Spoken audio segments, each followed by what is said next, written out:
आजपर्यंत जो भाऊ दोडका होता, तुमच्या कर्तृत्वामुळे राज ठाकरे यांना शिवसेना सोडून द्यायची वेळ आली आणि वेगळा पक्ष काढण्याची वेळ आली.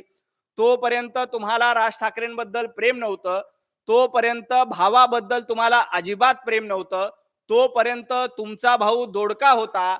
आता मात्र आपलं दुकान बंद होण्याची वेळ आली. त्यानंतर भाऊ लाडका झाला. काँग्रेस सोबत उद्धव ठाकरे गेले, काँग्रेस सोबत संजय राऊत गेले. त्याच्यानंतर उभाटा गटाची जी दारुण अवस्था झालेली आहे, उभाटा गटाला महाराष्ट्रातल्या जनतेनं घरी बसवलं, उभाटा गटाला महाराष्ट्रातल्या जनतेनं नाकारलं. त्यानंतर तुम्हाला लाडका भाऊ आठवतोय. आता लाडका भाऊ आठवला.